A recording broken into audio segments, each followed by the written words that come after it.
అందరికీ నమస్కారం అండి.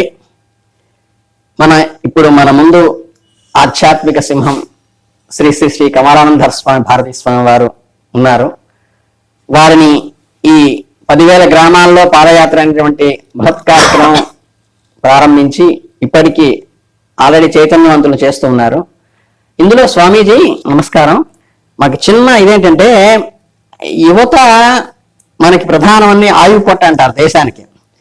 కానీ వీళ్ళేంటంటే ఇప్పుడున్న కల్చర్లో రకరకాల వ్యాపకాలు, గట్టిగా మాట్లాడుతుంటే మనం అంటే మళ్ళీ మా పిల్లలే ఒప్పుకోరేమో కానీ స్మార్ట్ ఫోన్లు వచ్చేసి ఎమ్యూనిటీ పార్ట్లు క్లబ్లని, లేకపోతే సరదాగాని రిక్రిషియేషన్ క్లబ్స్ అని ఇలా వెళుతున్నారు తప్పితే పూర్వం మనం నా చిన్నతనంలో కానీ అందరూ సాయంత్రం చక్కగా దేవాలయానికి వెళ్ళి చక్కగా అక్కడ భగవత్ కాలక్షేపం వినటం కానీ, భగవద్ గ్రంథాలు చదవటం కానీ, లైబ్రరీస్ కూడా వెళ్ళాము స్కూల్లో. మాకు ప్రత్యేక టీచర్స్ చెప్పేవాళ్ళు. ఇప్పుడు లైబ్రరీస్కి ఎవరో వెళ్ళటంలా.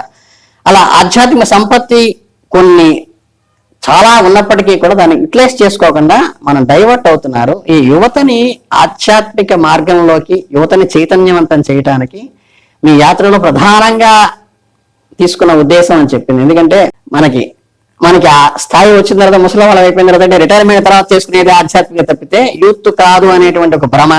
భగవద్గీత అంటే కేవలం వెళ్ళిపోయినప్పుడు ఇట్లా ఏంటంటే ఒక రకమైన ఆధ్యాత్మికత అనేది ఏంటంటే ఏమీ తోచక కాలక్షేపంగా చేసుకునే వాళ్ళనే పరిస్థితికి, అంటే చెప్తే బాధ వేస్తుంది కానీ పరిస్థితి అలా ఉంది.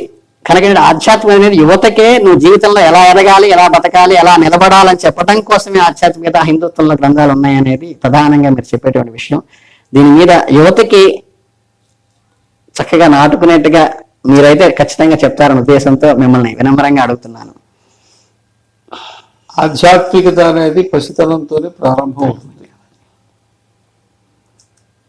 ప్రారంభమైంది వృద్ధాప్యంలో కూడా సహజంగానే కలిసి ఉంటుంది. అప్పుడు కొత్తగా నేర్చుకునేది ఏం లేదు. వాస్తవానికి వృద్ధాప్యంలో ఎవరైనా ఆధ్యాత్మిక భావాలు కలిగి ఉన్నాయంటే వాళ్ళకి ఆ రోజు కొత్తగా వచ్చినవి కాదు, చిన్నప్పటి నుంచి ఉన్నవే. మామూలుగా కొంతమంది చెప్తుంటారు సామెతగా, ఈ దేవుడు దైవం ఇటువంటి ఆలోచన లేకుండా డబ్బే పరమావధిగా జీవించేవాడు చనిపోతే ఆ చిట్ట చివరి క్షణంలో వాడి నోట్లో రూపాయి కడిగి నీళ్లు పోస్తే తప్ప ప్రాణం పోదని అంటుంటారు. అంటే అటువంటి స్వభావంతో ఉండేవాడికి జీవితంలో ఇది అర్థమయ్యే అవకాశం లేదు.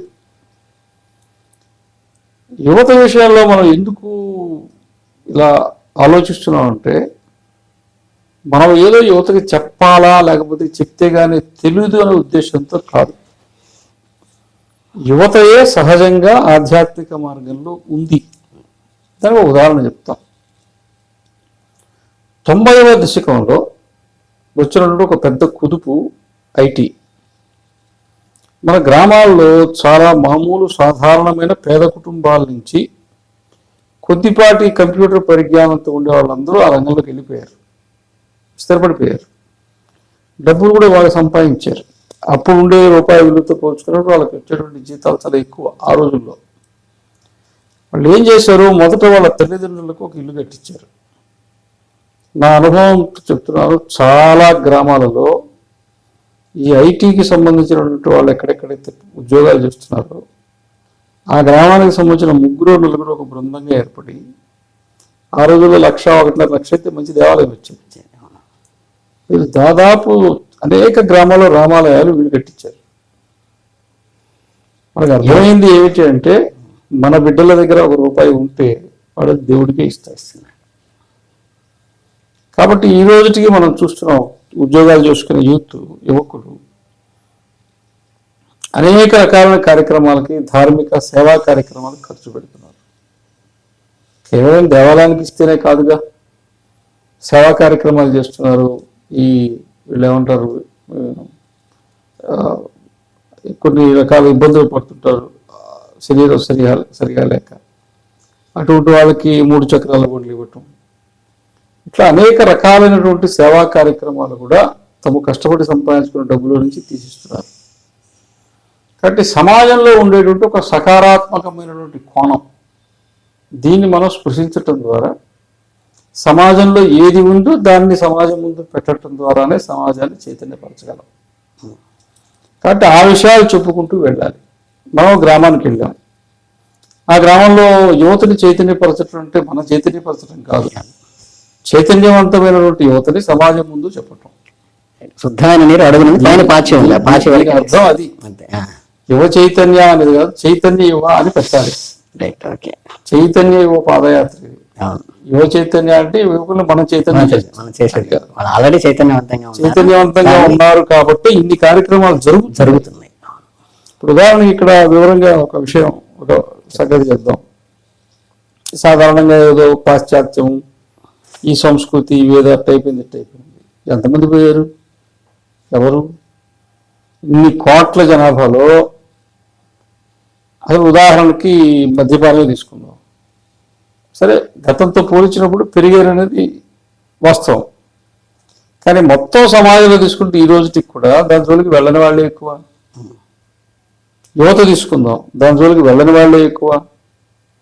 అన్ని విషయాల్లో ఒక నియమితమైన లేదా నీతివంతమైన జీవితం గడిపేటువంటి యువత ఎక్కువ ఉంది ఈరోజు. ఇది రకాల ఆకర్షణలు, ఇది రకాల అవకాశాలను ఇష్టం వచ్చినట్టు బతకచ్చు ఈరోజు అన్నప్పుడు కూడా ఇంకా జాగ్రత్తగా ఉండేటువంటి యువతే ఎక్కువ ఉంది. మనం ఏమంటుంటాం జనరల్గా, ఎవరినైనా అడిగితే ఏమంటారు మామూలుగా, అదే సమాజం చెడిపోయింది, యూత్ అనే అయిపోయిందని అంటారు. కాదు, బాగుంది. కాబట్టి బాగుంది అని బాగున్న వాళ్ళకి మనం ప్రోత్సాహాన్ని ఇవ్వాలి. ఇప్పుడు అట్లా వెళ్ళిన వాళ్ళందరూ చెడ్డవాళ్ళంటే కాదు, వాళ్ళు ఒక ఆకర్షణకు లోనయ్యారు. ఒక సమయంలో ఆ రకంగా ఉండొచ్చు, తిరిగి మళ్ళీ వాళ్ళు ఇదే పద్ధతిలోకి వచ్చేస్తారు.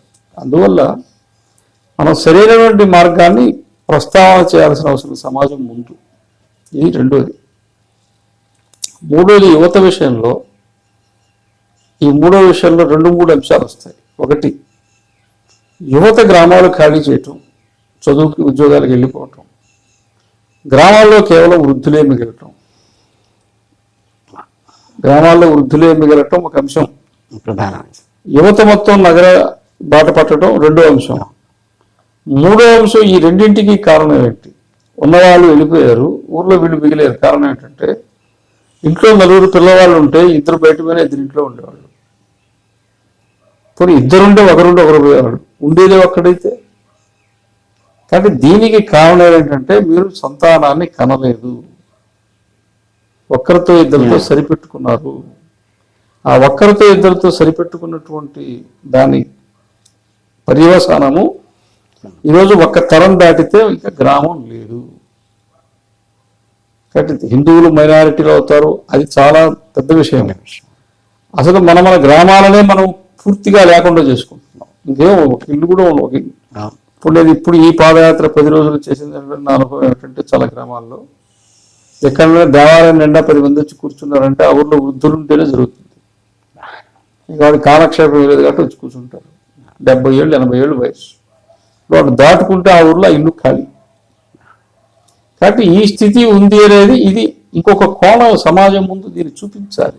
వాస్తవం. పూర్వం 10 మంది 11 మంది పిల్లలు ఉన్నప్పుడు తండ్రిని కనిపెట్టుకుని, తల్లిని కనిపెట్టుకుని, గ్రామాన్ని కనిపెట్టుకుని ఉండేవాళ్ళు. కొంతమంది ఎవరో కూడా ఉండేవాళ్ళు.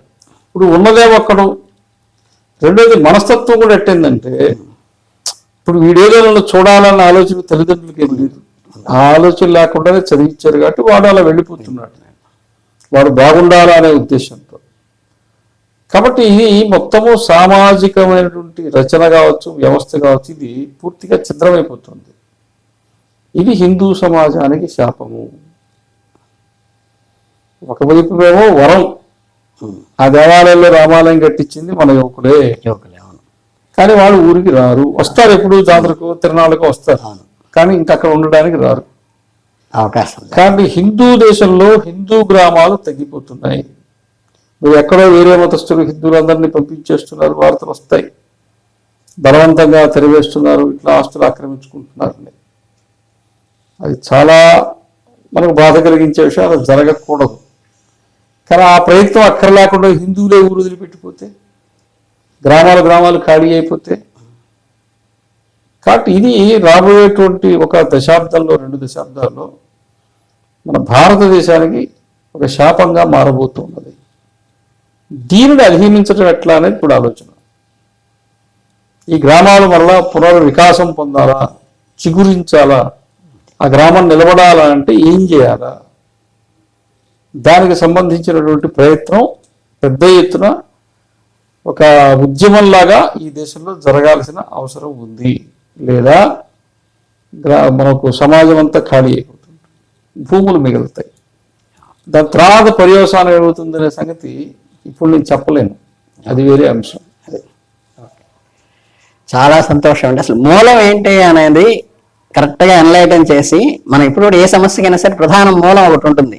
దానికి కారణం ఏంటంటే ఉన్న ఒక్క బిడ్డని ఇద్దరు బిడ్డని పెట్టుకుని వాళ్ళేమో వాళ్ళ భక్తి కోసం ఎక్కడికో వెళ్ళి తల్లిదండ్రుల మీద ప్రేమ ఉన్నప్పటికీ కూడా, అభిమానం ఉన్నప్పటికీ కూడా, ఊరి మీద ఆత్మీయత ఉన్నప్పటికీ కూడా ఊళ్ళో కావాల్సిన ఎఫర్ట్స్ అన్ని ఇస్తున్నారు, కానీ వాళ్ళు వచ్చి పార్టిసిపేట్ చేయలేనటువంటి వాళ్ళ కుటుంబ పరిస్థితుల వల్ల ఇది వచ్చింది. కనుక దాన్ని మనం సెటరేట్ చేసుకుని మనం ఏదైతే మనం రాంగ్ స్టెప్ వేస్తాం దాన్ని రెటిఫై చేసుకుంటే యువత ఎప్పుడు కూడా మనకు అనుకూలంగా సపోర్ట్గా ఉన్నది. వాడిని మనం ప్రోత్సహించడం అనేది మనకు కావాల్సింది. చాలా సంతోషం.